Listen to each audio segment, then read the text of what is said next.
서울의 밤은 차가운 비에 흠뻑 젖어 있었다. 네온사인이 젖은 아스팔트 위에서 번지며 현실과 비현실의 경계를 흐릿하게 만들었다. 편의점의 자동문이 열릴 때마다 축축하고 차가운 공기가 안으로 밀려 들어와 고요한 실내의 온기를 야금야금 앗아갔다. 신하은은 무표정한 얼굴로 바코드를 찍으며 기계적인 움직임을 반복했다. 삑삑하는 단조로운 소리가 빗소리와 뒤섞여 묘한 리듬을 만들어냈다. 그녀의 삶은 이 편의점의 24시간 영업 방침처럼 멈추지 않는 노동의 연속이었다. 낮에는 작은 법률 사무소에서 보조원으로 일하며 먼지 쌓인 서류 더미와 씨름했고, 밤에는 최저시급을 받으며 이곳 카운터를 지켰다. 꿈을 꿀 시간도 좌절할 여유도 사치였다. 아버지의 실패한 사업이 남긴 빚과 어머니의 병원비는 그녀의 어깨를 무겁게 짓누르는 현실이었다. 손님이 끊긴 틈을 타 하은은 잠시 낡은 의자에 등을 기댔다. 유리창 너머로 쉴 새 없이 떨어지는 빗줄기를 멍하니 바라보았다. 한때 그녀는 법복을 입고 정의를 외치는 검사를 꿈꿨다. 날카로운 논리와 차가운 이성으로 거대한 악과 맞서 싸우는 자신의 모습을 상상하곤 했다. 하지만 현실은 그녀에게 법전을 손에 쥐어주는 대신 끝이 보이지 않는 영수증 더미를 안겨주었다. 그녀의 머릿속은 낮에 다 처리하지 못한 소송 기록으로 복잡했다. 부당 해고를 당한 노동자의 절박한 눈빛 증거 불충분으로 기각될 위기에 처한 안타까운 사건. 그녀는 단지 보조원일 뿐이었지만 담당 변호사가 놓친 작은 허점을 찾아내곤 했다. 그녀의 재능은 이런 곳에서 소모되기에는 너무나 아까웠지만 선택의 여지가 없었다. 바로 그때 편의점 앞을 지키던 낡은 가로등 불빛 아래로 매끄러운 검은색 세단 한 대가 소리 없이 멈춰섰다. 서울의 밤거리와는 어울리지 않는 위압적인 존재감이었다. 하은은 무심코 시선을 돌렸지만 곧이어 자신의 주머니 속에서 진동이 울리는 것에 더 신경을 썼다. 발신자 번호는 모르는 번호였다. 이 시간에 전화를 걸 사람은 없었다. 망설임 끝에 그녀는 통화 버튼을 눌렀다. 빗소리를 뚫고 수화기 너머에서 났고 차분한 남자의 목소리가 들려왔다. 감정이라고는 조금도 실려있지 않은 마치 잘 조율된 악기처럼 완벽하게 통제된 음성이었다. 신하은 씨 맞습니까? 목소리는 그녀의 이름을 확인하면서도 이미 모든 것을 알고 있다는 듯한 확신에 차 있었다. 네, 그런데요. 누구시죠? 하은은 경계심을 늦추지 않으며 물었다. 늦은 밤의 낯선 전화는 보통 반가운 소식을 전해주지 않았다. 보이스피싱이거나 혹은 또 다른 채무 독촉일지도 모른다는 생각이 스쳤다. 그녀는 이미 그런 일들에 익숙해져 단단해진 상태였다. 상대방은 그녀의 질문에 바로 대답하지 않았다. 대신 그는 마치 날씨 이야기를 하듯 아무렇지 않게 본론을 꺼냈다. 나는 강지욱입니다. 그 이름이 하은의 귓가를 파고드는 순간 그녀는 숨을 멈췄다. 강지욱, 대한민국 재계를 움직이는 거대 기업 오라그룹의 총수. 언론에서 얼음 왕자라 불리는 단 한 번의 표정 변화 없이 MA 전쟁을 승리로 이끄는 남자였다. 하은은 편의점 구석에 놓인 작은 TV 화면을 떠올렸다. 얼마 전에도 그의 얼굴이 경제뉴스 헤드라인을 장식하고 있었다. 그런 그가 왜 어떻게 자신에게 전화를 한단 말인가? 하은의 머릿속에서 수만 가지 가능성이 충돌했다. 혹시 법률 사무소에서 다루던 사건과 관련이 있는 걸까? 하지만 그녀가 일하는 곳은 대기업의 그림자조차 닿지 않는 작은 사무실일 뿐이었다. 오라그룹의 강지욱 회장님이시라고요. 제가 아는 그분이 맞으신가요? 하은은 최대한 침착하게 되물었다. 그녀의 목소리는 미세하게 떨리고 있었지만 그것을 알아차릴 사람은 아무도 없었다. 그녀는 혼란스러운 상황일수록 더욱 냉정해져야 한다고 스스로를 다잡았다. 이것은 그녀가 수많은 법률 서적을 읽으며 배운 생존 방식이었다. 시간이 많지 않으니 용건만 간단히 말하겠습니다. 강지욱의 목소리는 여전히 무감정했다. 나와 결혼해줘야겠습니다. 그 말은 폭탄처럼 하은의 머릿속에서 터져나갔다. 순간 세상의 모든 소리가 멎는 듯했다. 빗소리도 냉장고의 소음도 자신의 심장 소리조차 들리지 않았다. 그녀는 자신이 잘못 들었거나 혹은 상대방이 미친 사람이라고 생각했다. 하은은 실소를 터뜨릴 뻔했다. 장난 전화라면 잘못 거셨습니다. 저는 바쁜 사람이니 이만 끊겠습니다. 그녀가 통화를 종료하려던 찰나 강지욱의 다음 말이 그녀의 손가락을 얼어붙게 만들었다. 장난이 아닙니다. 신하은 씨, 이것은 제안이고 거래입니다. 당신 아버님의 부채 총액 그리고 어머님의 병원비까지 모두 합쳐서 50억, 그 5배를 주겠습니다. 금액이 너무나 비현실적이어서 오히려 현실감이 없었다. 250억, 그녀가 평생을 일해도 만져볼 수 없는 돈이었다. 그 돈이면 빚을 모두 갚고도 남아 가족들이 평생 편안하게 살 수 있었다. 하지만 세상에 공짜는 없다는 것을 그녀는 누구보다 잘 알았다. 특히 강지욱 같은 남자에게는 더욱 그럴 것이었다. 왜 저인 거죠? 하은은 간신히 목소리를 쥐어짰다.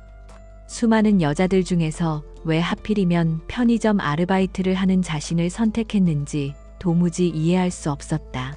그녀의 배경 학력 외모, 그 어느 것도 대한민국 최고 재벌의 아내가 될 만한 조건은 없었다.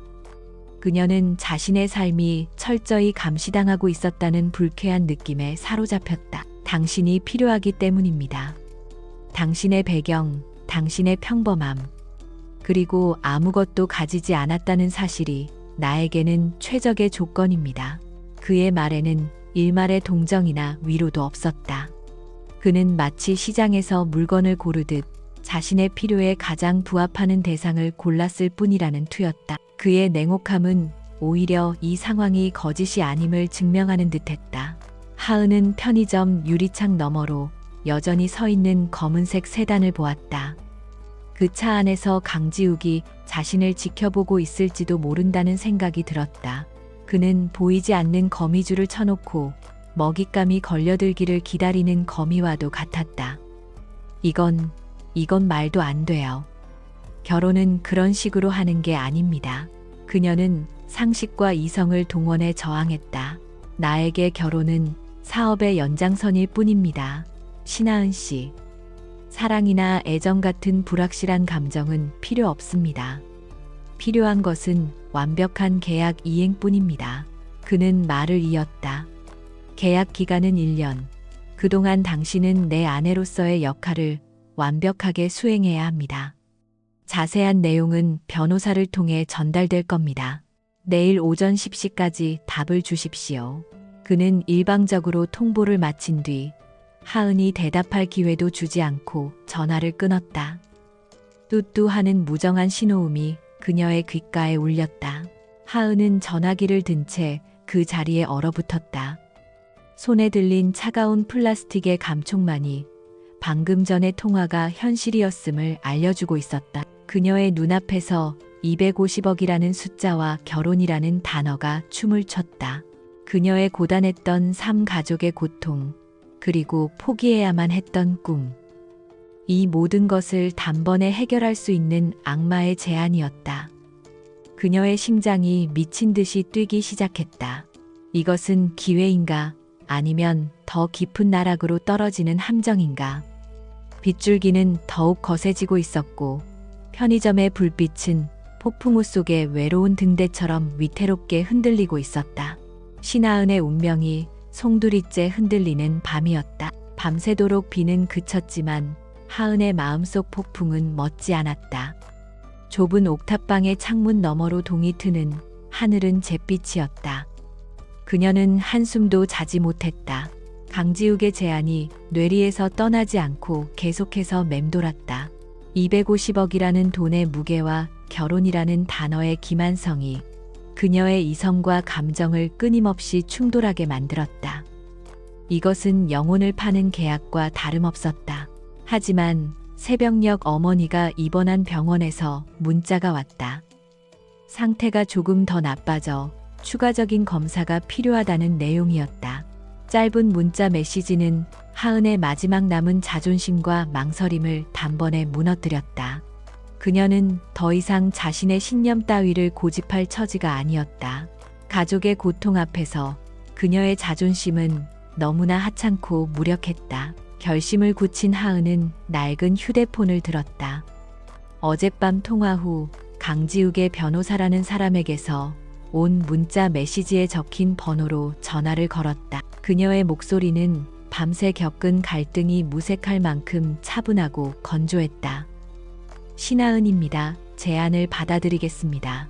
수화기 너머의 상대는 놀라는 기색 없이 준비된 절차를 안내하듯 즉시 차를 보낼 것이라고 답했다. 모든 것이 그의 계획대로 움직이고 있었다. 1시간도 채 지나지 않아 어젯밤에 보았던 것과 똑같은 검은색 세단이 그녀의 낡은 다세대 주택 앞에 멈춰섰다. 동네 사람들의 호기심 어린 시선을 뒤로하고 차에 오르는 순간 하은은 자신이 다른 세계로 넘어가는 경계선을 넘고 있음을 직감했다. 차 안은 외부의 소음이 완벽하게 차단되어 있었고 부드러운 가죽 시트의 감촉은 비현실적이었다. 그녀는 창밖으로 빠르게 멀어지는 익숙한 풍경들을 말없이 바라보았다. 차는 서울의 심장부, 가장 부유한 자들만이 모여 산다는 언덕 위의 거대한 저택 앞에 멈췄다. 철제 정문이 소리 없이 열리고 끝이 보이지 않는 정원을 지나자 현대적인 디자인의 거대한 건물이 모습을 드러냈다. 마치 잘 지어진 미술관처럼 차갑고 절제된 아름다움을 뽐내고 있었다. 이곳이 앞으로 1년 동안 그녀가 집이라고 불러야 할 곳이었다. 저택의 현관에서 그녀를 맞이한 것은 감정 없는 얼굴의 집사와 강지욱 본인이었다. 그는 어제 전화기 너머로 들었던 목소리처럼 차가운 아우라를 온몸으로 뿜어내고 있었다. 값비싼 맞춤 정장은 그의 완벽한 신체 비율을 더욱 돋보이게 했고 날카로운 눈매는 사람의 마음을 꿰뚫어 보는 듯했다. 그는 하은을 위아래로 훑어보았지만 그의 시선에서는 어떤 감정도 읽을 수 없었다. 계약서는 서재에 준비되어 있소. 강지욱은 짧게 말하고는 앞장서서 걸었다. 대리석 바닥에 그의 구두 소리만이 규칙적으로 울려 퍼졌다. 하은은 그 뒤를 따르며 거대한 공간이 주는 위압감에 숨을 죽였다. 벽에 걸린 추상화들 천장의 거대한 샹들리에 모든 것이 그녀가 살아온 세계와는 너무나도 달랐다. 이곳은 따뜻한 온기가 느껴지는 가정이 아니라 힘과 불을 과시하기 위한 거대한 전시장 같았다. 서재는 더욱 압도적이었다. 한쪽 벽면 전체가 바닥부터 천장까지 책으로 가득 차 있었고 거대한 원목 책상 위에는 두툼한 서류 봉투 하나가 놓여 있었다. 강지욱의 변호사가 정중하게 하은에게 자리를 권했다. 계약서입니다. 꼼꼼히 읽어보시고 서명하시면 됩니다. 그는 하은이 내용을 제대로 이해하지 못할 것이라 단정하는 듯한 미묘한 오만함을 드러냈다. 하지만 하은은 법률사무소에서 수많은 계약서를 다뤄본 경험이 있었다. 그녀는 변호사의 예상을 깨고 계약서의 모든 조항을 놀라운 집중력으로 읽어 내려가기 시작했다. 신하은은 계약 기간 1년 동안 갑강지욱의 법적 배우자로서의 모든 공적 의무를 성실히 이행한다. 을은 갑의 사생활에 대해 어떠한 경우에도 간섭할 수 없으며 계약 종료 후에도 모든 비밀을 유지할 의무를 진다. 계약 파기 시 위약금은 지급된 금액의 2배로 한다. 페이지를 넘기던 하은의 손가락이 한 조항에서 멈췄다. 이 부분은 수정이 필요할 것 같습니다. 그녀의 말에 변호사의 눈이 살짝 커졌고 소파에 앉아 무심하게 창밖을 보던 강지욱의 시선이 처음으로 그녀에게 향했다. 제7조 사망을의 예측 불가능한 행동으로 인해 갑의 명예가 실추될 경우라는 표현은 너무 포괄적이고 주관적입니다. 명예 실추의 기준을 명확히 하지 않으면 이 조항은 갑에게 일방적으로 유리한 독소 조항이 될 수 있습니다. 그녀는 침착하게 법률 용어를 사용하며 문제점을 지적했다. 상호 합의된 공적 활동 가이드라인을 위반했을 경우로 한정하는 것이 분쟁의 소지를 줄일 수 있습니다. 잠시 동안 서재에는 정적이 흘렀다. 변호사는 당황한 기색이 역력했고 강지욱은 알 수 없는 표정으로 그녀를 응시했다. 그는 잠시 후 낮은 목소리로 변호사에게 말했다. 그녀가 말하는 대로 수정해 계약서에 서명을 마친 직후 집사가 들어와 가족들이 그녀를 기다리고 있다고 전했다. 강지욱의 얼굴에 아주 희미하게 귀찮은 기색이 스쳤다. 그는 하은을 데리고 넓은 응접실로 향했다. 그곳에는 이미 3명의 사람이 앉아 하은을 기다리고 있었다. 그들의 시선은 날카로운 칼날이 되어 일제히 그녀에게 날아와 꽂혔다. 인사해라. 내 작은 아버지이신 강만호 부회장님이다. 강지욱이 소개한 중년 남성은 온화한 미소를 짓고 있었지만 눈은 웃고 있지 않았다. 그는 하은을 머리부터 발끝까지 훑어보며 마치 가치를 매기는 듯한 태도를 보였다. 그의 옆에는 화려한 보석으로 치장한 그의 아내가 경멸적인 표정을 숨기지 않고 앉아 있었다. 그리고 마지막 한 사람, 하은은 숨을 삼켰다. 패션 잡지에서 방금 튀어나온 듯한 완벽한 모습의 여자 윤서연이었다. 태진그룹의 외동딸이자 강지욱의 가장 유력한 혼담 상대로 알려진 인물. 그녀는 하은을 발견하자마자 조롱 어린 미소를 지으며 자리에서 일어났다. 지욱 씨 이 아가씨는 누구야? 새로 들인 자선 사업 대상이라도 되는 건가? 윤서연의 목소리는 꿀처럼 달콤했지만 그 안에는 날카로운 독이 숨겨져 있었다. 그녀는 하은의 낡은 옷차림과 긴장한 기색을 놓치지 않고 공격했다. 응접실의 공기가 얼음장처럼 차가워졌다. 강만호 부회장 부부는 마치 재미있는 연극을 구경하듯 팔짱을 끼고 상황을 지켜보고 있었다. 모두가 하은이 이 자리에서 무너져 내리기를 기대하고 있었다. 하은은 주먹을 꽉 쥐었다. 심장이 세차게 뛰었지만 그녀는 고개를 꼿꼿이 세웠다. 여기서 무너지면 앞으로 1년을 버틸 수 없었다. 그녀는 윤서연을 똑바로 쳐다보며 희미하지만 단호한 미소를 지었다. 처음 뵙겠습니다, 윤서연 씨. 말씀 편하게 하세요. 앞으로는 가족이 될 사이니까요. 그녀는 자선 사업 대상이라는 말을 교묘하게 비틀어 자신과 강지욱의 관계를 기정사실화하며 받아쳤다. 그녀의 예상 밖의 차분한 대응에 윤서연의 얼굴이 순간 굳어졌다. 하은은 말을 이었다. 저는 신하은이라고 합니다. 곧 지욱 씨와 결혼할 사람이죠. 정식으로 인사드립니다. 그녀의 목소리는 떨리지 않았다. 오히려 법정에서 증언을 하듯 명확하고 또렷했다. 이 저택에 들어선 순간부터 그녀는 이미 전쟁터에 발을 들였음을 깨달았다. 그리고 이 전쟁에서 살아남기 위해 그녀는 결코 약한 모습을 보여서는 안 되었다. 강지욱은 이 모든 상황을 말없이 지켜보고 있었다. 그의 무표정한 얼굴 뒤로 어떤 생각이 스쳐 지나가는지 아무도 알 수 없었다. 하은은 적의 소굴 한가운데 홀로 서 있었다. 그녀가 가진 무기라고는 오직 그녀의 명석한 두뇌와 강철 같은 정신력뿐이었다. 금으로 만들어진 화려한 세장 속에서 그녀의 진짜 싸움은 이제 막 시작되고 있었다. 강지욱과의 계약 결혼 후 일주일이 지났다. 그 시간 동안 하은은 거대한 저택에 거의 유령처럼 갇혀 지냈다. 강지욱은 아침 일찍 나가 자정이 넘어 들어왔고 두 사람은 마주칠 일조차 거의 없었다. 마치 값비싼 가구를 들여놓듯 그는 그녀를 그 공간에 가져다 놓고는 완전히 잊은 사람처럼 보였다.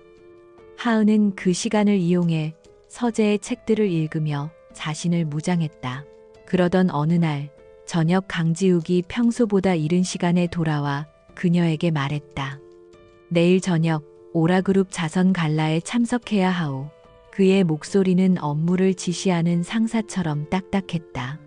그룹의 공식적인 안주인으로서 당신의 첫 데뷔 무대가 될 거요. 말썽 피우지 않도록. 그는 경고와 함께 디자이너의 이름이 적힌 쇼핑백 여러 개를 하녀를 통해 그녀의 방으로 보냈다. 다음 날 오후 하은의 방은 순식간에 최고급 살롱으로 변했다. 스타일리스트와 메이크업 아티스트들이 분주하게 움직이며 그녀를 인형처럼 꾸몄다. 짙은 남색의 실크 드레스는 그녀의 단아한 목을 드러냈고 심플한 다이아몬드 목걸이는 쇄골 위에서 은은하게 빛났다. 거울 속에 비친 자신의 모습이 너무나 낯설어 하은은 마치 다른 사람의 역할을 연기하기 위해 가면을 쓴 듯한 기분이 들었다. 갈라가 열리는 호텔 연회장에 강지욱과 함께 들어서는 순간 모든 시선이 그들에게로 쏠렸다. 수많은 카메라 플래시가 번개처럼 터졌고 장내의 모든 소음이 순간 멎었다가 이내 웅성거림으로 바뀌었다. 그들의 시선에는 호기심, 질투, 그리고 경멸이 뒤섞여 있었다. 하은은 등 뒤로 식은땀이 흐르는 것을 느꼈지만 허리를 곧게 펴고 강지욱의 팔짱을 낀 채 침착하게 걸음을 옮겼다. 아니나 다를까 윤서연이 기다렸다는 듯이 와인 잔을 들고 그녀의 친구들과 함께 다가왔다. 그녀는 완벽하게 계산된 미소를 지으며 하은의 드레스를 위아래로 훑어보았다. 어머, 드레스가 정말 잘 어울리네. 요즘은 기성복도 참 잘 나오는 것 같아. 안 그래? 그녀의 말은 칭찬의 형태를 띤 명백한 공격이었다. 하은이 입은 드레스가 저렴한 기성품이라는 암시를 던져 그녀의 격을 떨어뜨리려는 속셈이었다. 하은은 당황하는 대신 부드럽게 미소 지었다.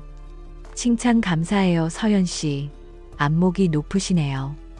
이 드레스는 지속 가능한 패션을 선도하는 신진 디자이너의 작품이에요. 오라 그룹이 추구하는 ESG 경영 철학과도 잘 맞는 것 같아서 특별히 선택했죠. 그녀는 윤서연의 공격을 가볍게 받아넘기는 동시에 자신을 오라 그룹의 안주인으로서의 철학을 가진 존재로 격상시켰다. 윤서연의 미간이 미세하게 찌푸려졌다. 그녀는 하은이 이렇게 능숙하게 받아칠 줄은 예상하지 못했던 것 같았다. 하지만 그녀의 공격은 여기서 끝나지 않았다. 그녀는 하은의 팔을 친근하게 잡아 끌며 연회장 한쪽으로 이끌었다. 그곳에는 대한민국 경제계의 원로이자 까다롭기로 소문난 명성그룹의 박 회장이 여러 기업인과 대화를 나누고 있었다. 박 회장님, 제 친구를 소개할게요. 지욱 씨가 요즘 아주 아끼는 사람이에요. 윤서연은 교묘하게 아내나 약혼녀가 아닌 아끼는 사람이라는 표현을 사용하며 하은의 지위를 애매하게 만들었다. 박 회장의 날카로운 눈이 하은을 향했다. 그는 신문을 통해 강지욱의 갑작스러운 결혼 소식을 접하고 못마땅해하던 참이었다. 강 사장의 사람이라 젊은 사람이 뭘 알겠나. 박 회장과 함께 있던 한 기업인이 윤서연의 의도를 알아차리고 거들었다. 요즘 정부에서 추진하는 공정거래법 개정안 때문에 다들 골치가 아픕니다. 신양은 어떻게 생각하십니까? 젊은 시각으로 볼 땐 이게 합리적인 규제라고 보이나요? 그것은 함정이었다. 섣불리 대답했다가는 무식함을 드러내기 십상인 아주 전문적이고 민감한 질문이었다. 모두의 시선이 하은에게 집중되었다. 윤서연의 입가에는 이미 승리의 미소가 번지고 있었다. 그러나 하은은 조금도 당황하지 않았다. 그녀는 법률사무소에서 이 개정안에 대한 보고서를 수십 번도 더 검토했던 터였다. 회장님들의 우려도 충분히 이해됩니다. 하지만 개정안의 핵심은 시장의 독과점을 막고 중소기업과의 상생을 도모하자는 취지이니 장기적으로는 오히려 시장 전체의 건강성을 높이는 효과를 가져올 수도 있습니다. 그녀는 막힘없이 말을 이어갔다. 물론 일부 조항은 현실과 맞지 않는 부분도 있습니다. 특히 제12조 5항의 경우 기술 탈취의 입증 책임을 대기업에 전가하는 것은 과도한 규제가 될 소지가 다분하죠. 이는 판례의 경향과도 배치되는 측면이 있고요. 그녀는 전문적인 법률 지식을 바탕으로 개정안의 긍정적인 측면과 문제점을 정확하게 짚어냈다. 순간 그들을 둘러싼 공기가 바뀌었다. 박 회장의 눈이 놀라움으로 빛났다. 그는 자신의 앞에 선 젊은 여자가 그저 예쁘장한 얼굴을 한 신데렐라가 아님을 깨달았다. 재미있는 아가씨로군. 강 사장이 사람 보는 눈이 아주 없지는 않았어. 그는 처음으로 하은을 향해 흥미로운 미소를 보이며 그녀와 진지하게 대화를 나누기 시작했다. 윤서현과 그녀의 친구들은 완전히 배경으로 밀려나 버렸다. 강지욱은 조금 떨어진 곳에서 이 모든 광경을 지켜보고 있었다. 그는 하은이 윤서현의 공격을 막아내기만 해도 다행이라고 생각했다. 하지만 그녀는 방어를 넘어 자신의 지식을 무기로 삼아 역으로 상황을 지배해 버렸다. 그녀는 그가 세워놓은 화려한 방패가 아니라 그 자체로 예리하게 벼려진 검이었다. 그의 가슴 속에서 처음으로 계약 조건 외의 감정이 희미하게 피어올랐다. 갈라가 끝나고 저택으로 돌아오는 차 안은 무거운 침묵이 흘렀다. 하은은 긴장이 풀리면서 몰려오는 피로감에 눈을 감았다. 그때 강지욱이 나지막이 입을 열었. 예상보다 잘했소. 그의 목소리는 여전히 무심했지만 그 안에는 아주 미세한 변화가 담겨 있었다. 그것은 칭찬이라기보다는 하나의 사실에 대한 인정에 가까웠다. 하은은 대답 대신 창밖을 바라보았다. 화려한 서울의 야경이 빠르게 스쳐 지나갔다. 그녀는 오늘 밤 작은 전투에서 승리했다. 하지만 이것은 기나긴 전쟁의 시작에 불과했다. 그녀는 자신이 단순한 계약의 대상이 아니라 이 거대한 권력의 중심에서 살아남아야 하는 플레이어임을 다시 한번 깨달았다. 그녀의 눈빛이 밤의 어둠 속에서 조용하지만 강하게 빛나고 있었다. 자선 갈라에서의 성공적인 데뷔는 하은에게 짧은 만족감을 안겨주었지만 동시에 보이지 않는 적들의 경계심을 최고조로 끌어올리는 계기가 되었다. 윤서현과 강만호 부회장은 더 이상 하은을 어수룩한 신데렐라로 취급하지 않았다. 그들은 강지욱의 예상치 못한 변수를 제거하기 위해 훨씬 더 교활하고 악랄한 계획을 세우기 시작했다. 그들의 전쟁은 이제 사교계를 넘어 그룹의 심장부를 겨누고 있었다. 강만호는 오라그룹의 이사회 내부에서 자신의 영향력을 이용해 강지욱이 가장 공들여 추진하던 신재생에너지 사업을 흔들기 시작했다.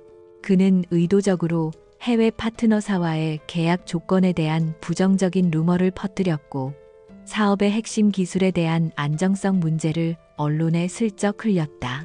그의 공격은 마치 정밀한 외과수술처럼 교묘해서 겉으로는 그룹의 미래를 걱정하는 충원처럼 보였다. 동시에 윤서연은 자신의 네트워크를 총동원해 하은의 과거를 샅샅이 파헤쳤다. 그녀는 돈으로 사람을 매수해 하은의 아버지 사업 실패 과정에 대한 왜곡된 증언을 확보했고 하은이 법률사무소에서 일할 때 알게 된 의뢰인의 비밀을 팔아넘겼다는 식의 악의적인 소문을 만들어냈다. 곧이어 증권가 정보지를 중심으로 오라그룹 안주인의 추악한 과거라는 자극적인 제목의 글들이 퍼져나가기 시작했다. 두 개의 공격은 완벽한 협공처럼 동시에 터져 나왔다. 오라그룹의 주력 사업이 흔들린다는 불안감과 총수의 아내에 대한 도덕성 논란이 결합되자 주가는 눈에 띄게 하락하기 시작했다. 강지욱은 연일 이어지는 비상회의와 언론 대응으로 눈코 뜰 새 없이 바빠졌다. 그의 얼굴에서는 이전의 냉정함 대신 날카로운 피로감과 분노가 묻어나왔고 저택의 감도는 공기는 더욱 차갑게 얼어붙었다. 하은은 순식간에 자신과 강지욱이 거대한 폭풍의 한가운데에 놓여 있음을 깨달았다. 그녀를 향한 비난은 예상했던 바였지만 그것이 그룹 전체를 뒤흔드는 무기가 될 줄은 몰랐다. 그녀는 자신이 강지욱의 약점이 되어버렸다는 사실에 무력감을 느꼈다. 하지만 좌절하고만 있을 수는 없었다. 그녀는 이 상황을 타개할 실마리를 찾기 위해 스스로 움직여야만 했다. 밤늦게까지 서재에 홀로 남은 하은은 강지욱의 책상 위에 놓인 신재생 에너지 사업 관련 보고서들을 읽기 시작했다. 법률 보조원으로 일하며 다져온 그녀의 정보 분석 능력은 이때 빛을 발했다. 그녀는 수백 페이지에 달하는 기술 보고서와 재무제표 계약서, 초안들을 놀라운 속도로 훑어보며 문제의 핵심을 파고들었다. 외부에서 제기되는 기술적 문제들은 대부분 과장되거나 왜곡된 것이었다. 문제는 재무 흐름에 있었다. 특히 몇 년 전 해외 부품업체와 맺었던 장기 공급 계약서가 그녀의 눈에 들어왔다. 계약 조건은 당시 시세에 비해 오라그룹에 불리하게 책정되어 있었고, 계약을 주도했던 책임자는 다름 아닌 강만호 부회장이었다. 당시에는 사소한 판단 착오로 보였을 수도 있지만 지금의 사업 위기와 연결해 보니 무언가 석연치 않은 구석이 있었다. 하은은 밤을 새워가며 강만호가 과거에 담당했던 다른 프로젝트들의 서류까지 파헤치기 시작했다. 거대한 서재의 불은 새벽이 다가올 때까지 꺼지지 않았다. 그리고 마침내 그녀는 일정한 패턴을 발견했다. 강만호가 주도한 해외 프로젝트들에서는 유독 컨설팅 비용이나 중개 수수료 명목으로 거액의 자금이 특정 해외 법인으로 흘러 들어간 기록이 반복적으로 나타났다. 그 법인들은 모두 조세회피처의 서류상으로만 존재하는 유령 회사들이었다. 개별적으로 보면 회계상의 허점이나 일반적인 거래 비용으로 넘어갈 수도 있는 미미한 금액들이었지만 수년에 걸쳐 수십 개의 프로젝트에서 모인 돈은 천문학적인 액수에 달했다. 강만호는 오랫동안 그룹의 자금을 빼돌려 비자금을 조성해 왔던 것이다. 심장이 세차게 뛰었다. 이것은 단순한 비자금 조성이 아니었다.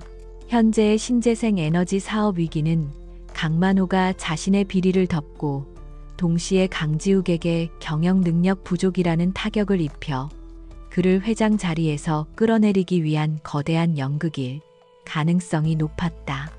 그는 자신의 오랜 범죄를 감추기 위해 그룹 전체를 위기로 몰아넣고 있었던 것이다.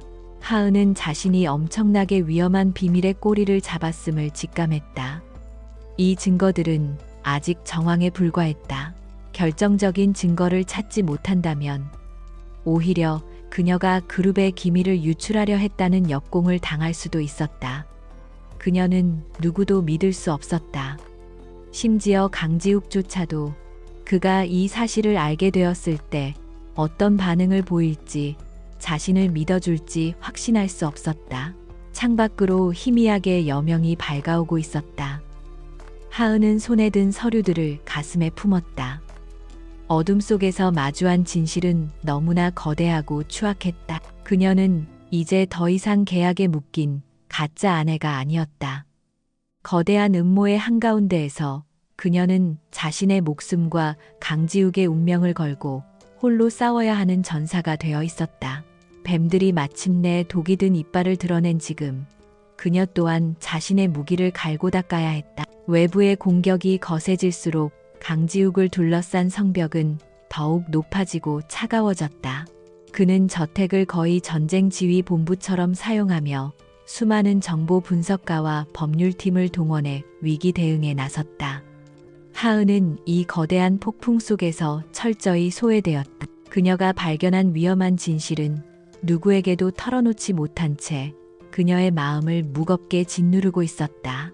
그녀가 다가갈수록 강지욱은 더욱 날카로운 경계심으로 그녀를 밀어냈다. 결정적인 순간은 이사회가 긴급 소집된 날 밤에 찾아왔다. 강만호 부회장을 중심으로 한 이사들은 신재생 에너지 사업의 잠정 중단과 경영 책임자 문책을 요구하며 강지욱을 압박했다. 회의를 마치고 돌아온 강지욱의 얼굴은 그 어느 때보다도 굳어 있었다. 그는 서재에 틀어박혀 홀로 담배를 피우며 깊은 고뇌에 잠겨 있었다. 하은은 지금이 아니면 기회가 없다고 판단했다. 그녀는 자신이 정리한 서류 뭉치를 들고 조용히 서재 문을 노크했다. 용건이 머지 안에서 들려오는 그의 목소리는 강철처럼 차가웠다. 하은은 문을 열고 안으로 들어섰다. 그녀는 두려움을 억누르고 그의 책상으로 다가가 서류를 내려놓았다. 드릴 말씀이 있습니다. 지금 오라그룹을 공격하는 외부의 적은 사실 내부에 있는 것 같습니다. 강지욱은 코웃음을 쳤다. 당신이 뭘 안다고? 이건 당신이 끼어들 일이 아니야. 그의 눈에는 노골적인 불신과 경멸이 서려 있었다. 그는 하은이 이 혼란을 틈타 무언가 다른 꿍꿍이를 꾸미고 있다고 의심하는 듯했다. 당신의 목적이 뭐지? 강만호 부회장이 시키기라도 했나? 그의 말은 비수처럼 날아와 하은의 가슴에 밝혔다. 하은은 상처받았지만 물러서지 않았다. 그녀는 그의 눈을 똑바로 마주보며 침착하게 대답했다. 제 목적은 계약의 성공적인 이행입니다. 회장님의 몰락은 곧 제 계약의 실패를 의미하죠. 저는 제 몫을 지키기 위해 이 일을 하는 겁니다. 그녀는 의도적으로 감정을 배제하고 그들의 관계를 철저히 비즈니스 논리로 설명했다. 그것이 그를 설득할 유일한 방법임을 알았기 때문이다. 그녀는 책상 위에 서류를 펼쳐 보이며 강만호가 과거에 담당했던 프로젝트들의 자금 흐름과 유령 회사의 존재, 그리고 현재의 사업 위기가 어떻게 교묘하게 연결되어 있는지를 조목조목 설명하기 시작했다. 그녀의 목소리는 떨림 없이 명확했고 그녀의 논리는 빈틈이 없었다. 그녀는 복잡한 회계 장부와 법률 문서를 완벽하게 꿰뚫고 있었다. 강지욱의 표정이 서서히 변하기 시작했다. 처음의 불신은 예리한 집중력으로 인해 경악으로 바뀌었다. 하은이 제시한 증거들은 그가 막연하게 의심은 했지만 차마 확신할 수 없었던 퍼즐의 조각들을 완벽하게 꿰맞추고 있었다. 그는 자신의 작은 아버지가 수십 년에 걸쳐 그룹을 좀먹어온 암적인 존재였다는 사실에 치를 떨었다. 그리고 그는 하은을 다시 보았다. 그녀는 더 이상 그가 돈으로 사온 평범하고 무력한 여자가 아니었다. 그녀는 아무도 발견하지 못한 진실의 핵심을 꿰뚫어 본 날카로운 통찰력을 지닌 전략가였다. 그의 눈에서 경계심이 사라지고 그 자리를 알 수 없는 복잡한 감정이 채웠다. 그는 나지막이 물었다. 그들의 다음 수는 뭐라고 생각하지? 그 질문은 모든 것의 시작이었다. 강지욱은 처음으로 그녀를 계약의 을이 아닌 동등한 파트너로 인정했다. 그는 자신의 노트북을 여러 그룹의 최고 기밀에 해당하는 내부 자료들을 그녀에게 보여주기 시작했다. 두 사람은 그날 밤 거대한 서재를 그들만의 전쟁 상황실로 삼았다. 차가운 거리감은 사라지고 공동의 목표를 가진 동맹으로서의 긴장감이 그들 사이를 채웠다. 밤이 깊어질수록 그들의 협력은 빛을 발했다. 강지욱이 그룹 내부의 정보와 권력을 제공하면 하은은 그것을 바탕으로 적의 움직임을 예측하고 법률적 함정을 찾아냈다. 그들은 때로는 격렬하게 논쟁했고 때로는 서로의 통찰력에 감탄하며 완벽한 시너지를 만들어냈다. 그들은 커피와 샌드위치로 끼니를 때우며 마치 오랫동안 함께 일해온 팀처럼 움직였다. 새벽녘 계속되는 분석 작업에 지친 하은이 자신도 모르게 책상 위에서 잠이 들었다. 강지욱은 잠든 그녀의 얼굴을 잠시 말없이 내려다보았다. 평소의 당당함은 사라지고 그늘진 눈가의 피로가 안쓰럽게 느껴졌다. 그는 무의식적으로 손을 뻗어 그녀의 어깨에 자신의 재킷을 덮어주려다 순간 멈칫했다. 계약 조항에 없는 행동이었다. 하지만 그는 잠시 망설인 끝에 조용히 재킷을 그녀의 어깨 위에 덮어주었다. 창밖으로 동이 터오고 있었다. 그들은 마침내 반격을 위한 전략의 윤곽을 완성했다. 서재의 공기는 밤샘 작업의 피로감과 함께 묘한 동지애와 신뢰로 가득 차 있었다. 강지욱과 신하은.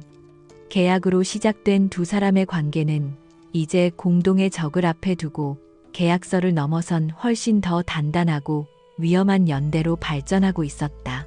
그들은 이제 함께 폭풍의 눈을 향해 걸어 들어갈 준비를 마쳤다. 강지욱과 신하은의 서재는 이제 완벽한 비밀 작전 본부가 되었다.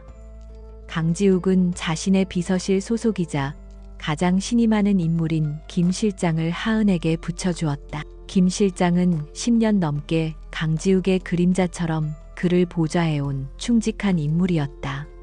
지금부터 신하은 씨의 지시는 내 지시와 같다고 생각하게. 강지욱의 단호한 명령에 김 실장은 조금도 놀라는 기색 없이 고개를 숙였다. 하은은 더 이상 홀로 싸우지 않았다. 그녀는 강지욱이 제공한 그룹의 내부 정보망과 김 실장의 실행력을 바탕으로 강만호 부회장의 비자금 흐름을 역추적하기 시작했다. 그녀의 지휘 아래 그들은 강만호의 자금 세탁을 도와온 핵심 인물을 찾아냈다. 그는 재무팀 소속의 이 부장이었다. 그는 평범한 가장의 얼굴을 하고 있었지만 그의 딸이 희귀병으로 막대한 병원비가 필요하다는 약점을 강만호에게 잡혀 있었다. 하은은 이 부장을 무작정 압박하는 대신 그의 상황을 파고들었다. 그녀는 그가 강만호에게 협박당하면서도 동시에 딸의 미래를 위해 어쩔 수 없이 범죄에 가담하고 있다는 사실을 알게 되었다. 그녀는 이것이 그들의 가장 강력한 무기이자 가장 위험한 아킬레스건이라고 판단했다. 이제 그를 설득하여 결정적인 증거를 확보하는 일만 남았다. 김 실장의 도움으로 하은은 퇴근하는 이 부장과 병원 근처의 한적한 카페에서 비밀리에 만났다.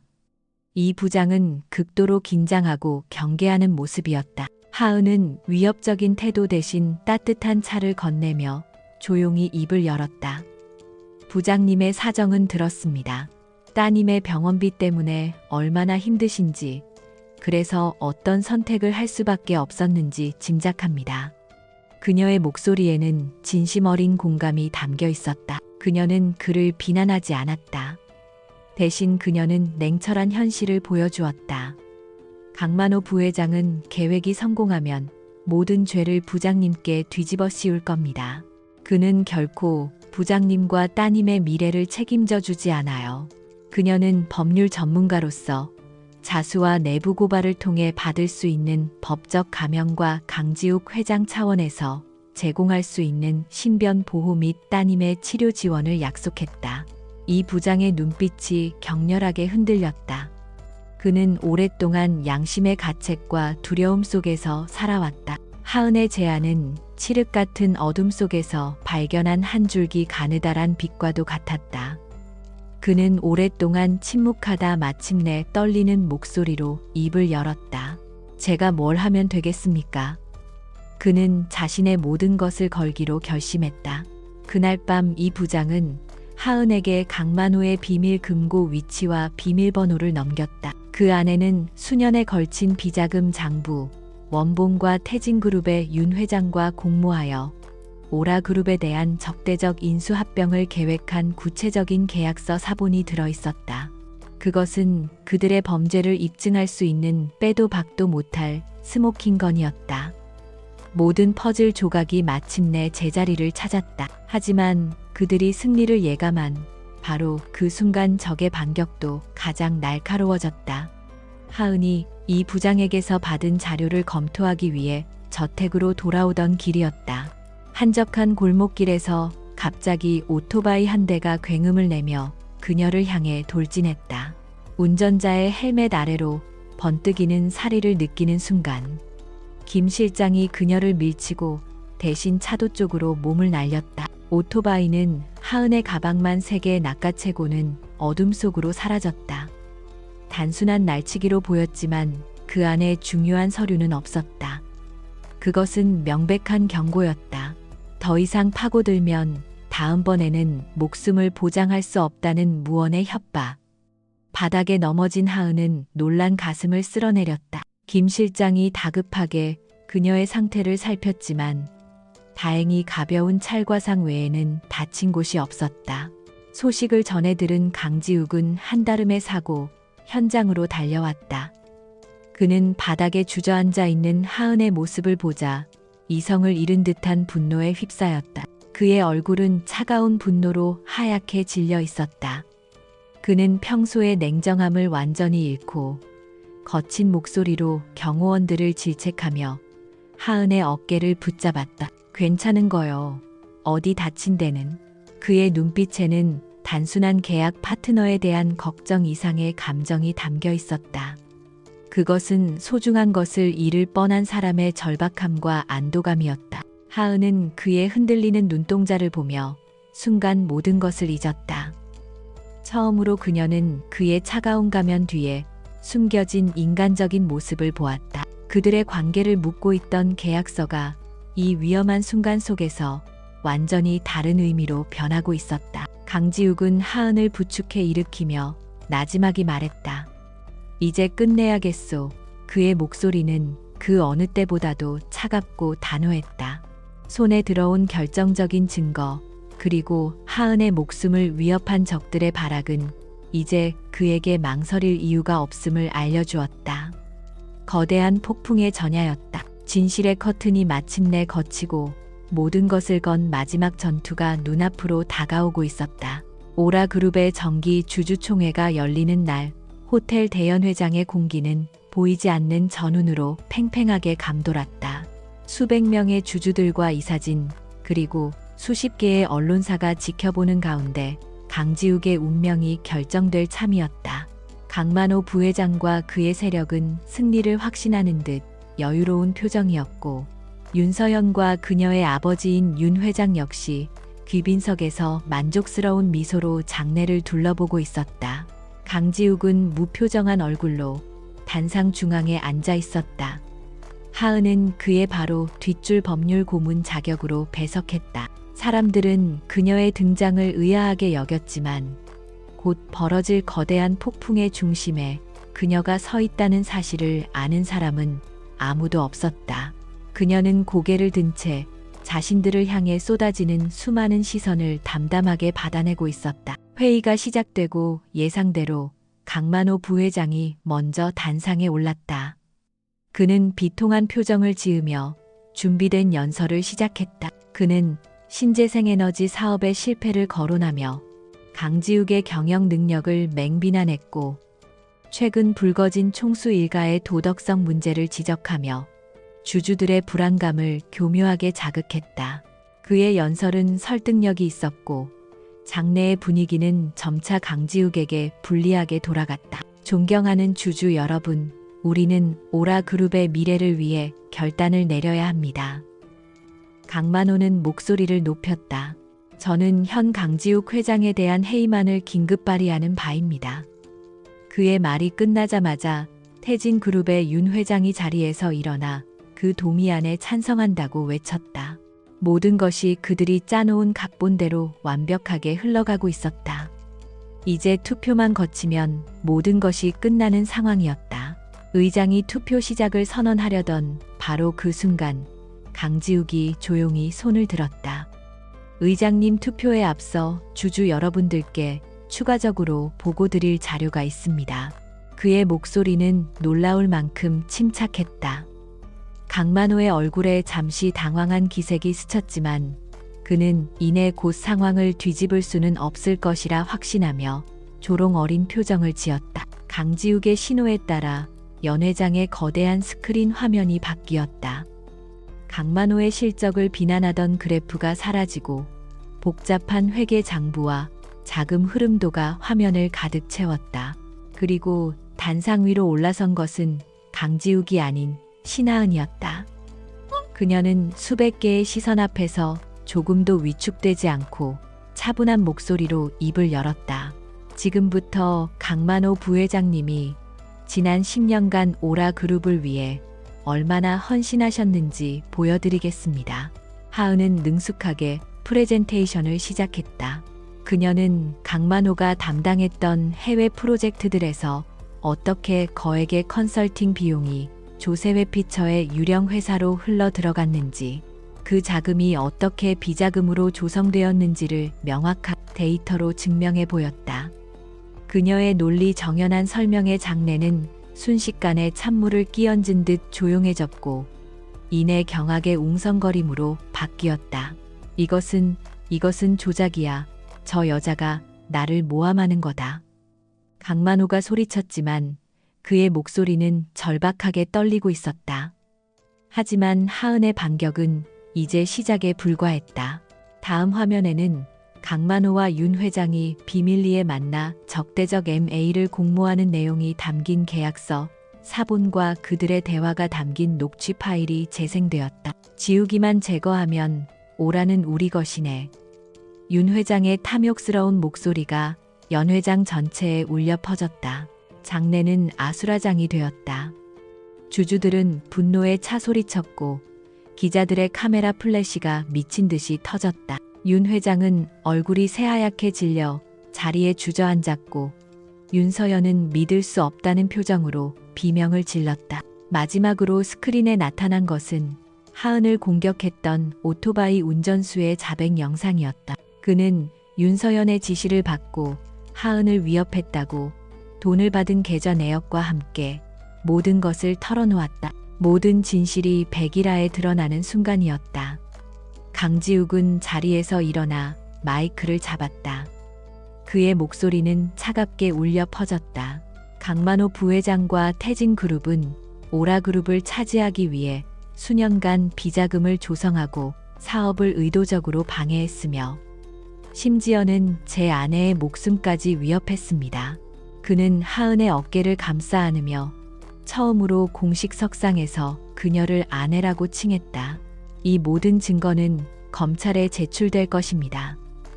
이 자리에 계신 분들은 오라그룹의 진정한 적이 누구인지 판단해 주시길 바랍니다. 그의 말이 끝나자 연 회장 문이 열리며 검사와 수사관들이 들이닥쳤다.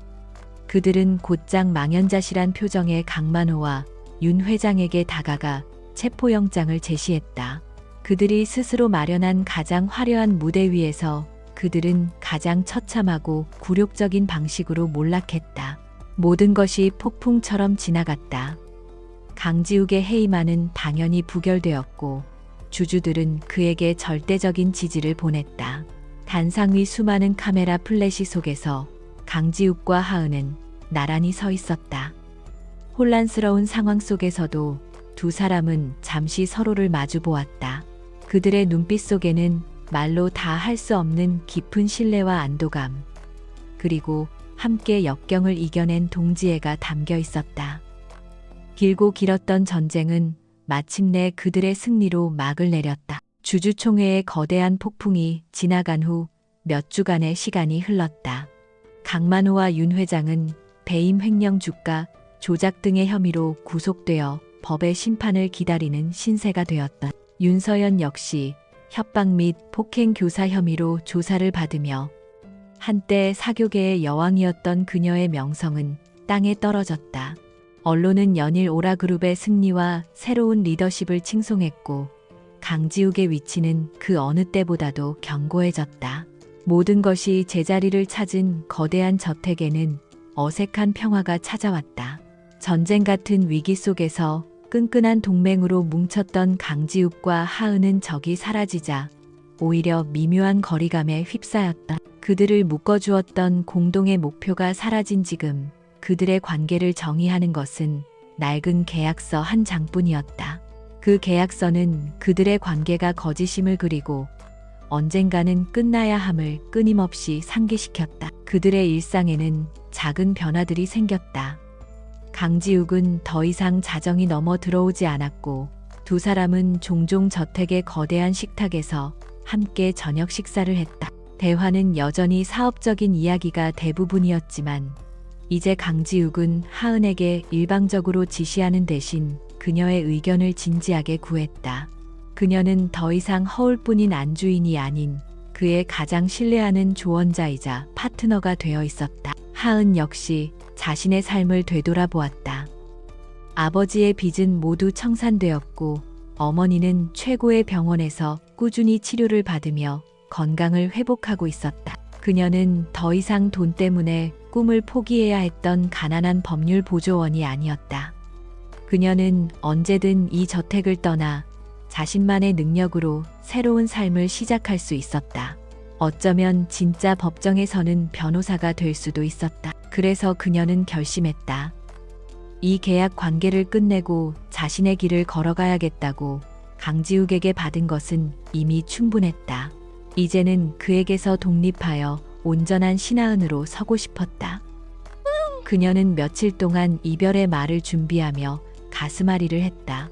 그를 떠난다고 생각하니 이상하게도 심장 한구석이 시리고 아팠다. 그것이 계약 이행의 의무감 때문인지 아니면 다른 감정 때문인지 그녀 스스로도 혼란스러웠다. 하은이 어렵게 마음의 결정을 내린 그날 밤, 강지욱이 먼저 그녀를 서재로 불렀다. 그들의 첫 동맹이 시작되었던 바로 그 장소였다. 책상 위에는 서류 봉투 하나가 놓여 있었다. 하은은 심장이 쿵 내려앉는 것을 느꼈다. 그가 먼저 계약의 종료를 이야기하려는 것이라고 직감했다. 모든 것이 끝나는 순간이 온 것이다. 앉으시오. 강지욱의 목소리는 평소처럼 차분했지만 어딘지 모르게 긴장감이 서려 있었다. 그는 하은이 자리에 앉아 책상 위에 서류 봉투를 그녀 앞으로 밀었다. 이걸 읽어봤으면 하오. 하은은 떨리는 손으로 봉투를 열었다.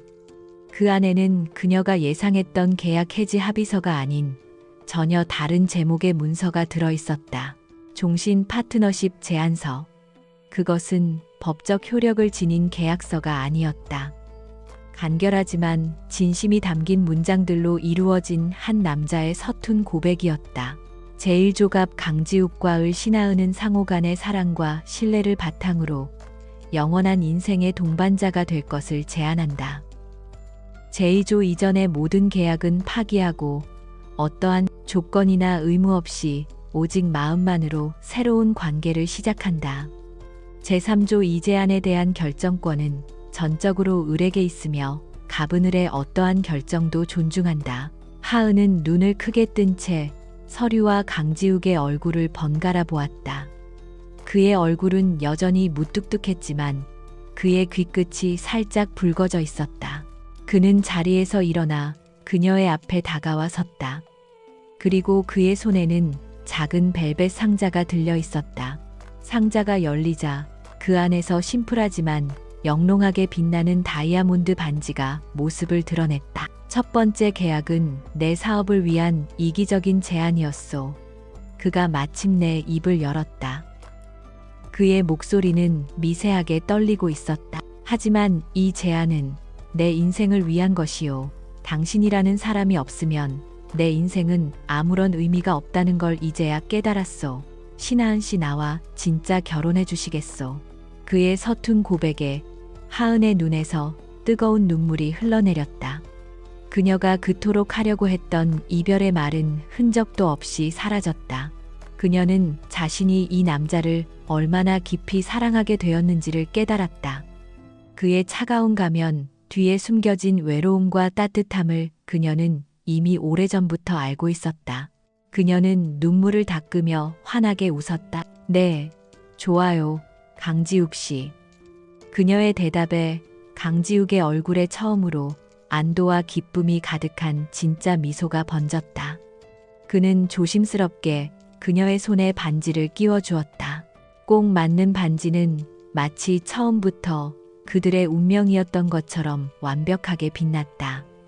두 사람은 말없이 서로를 마주 보았다. 더 이상 어떤 말도 필요 없었다. 한 통의 전화로 시작된 거짓 결혼, 질투와 음모로 가득했던 차가운 세계. 그 모든 폭풍을 이겨내고 그들은 마침내 서로의 진심을 마주하게 되었다.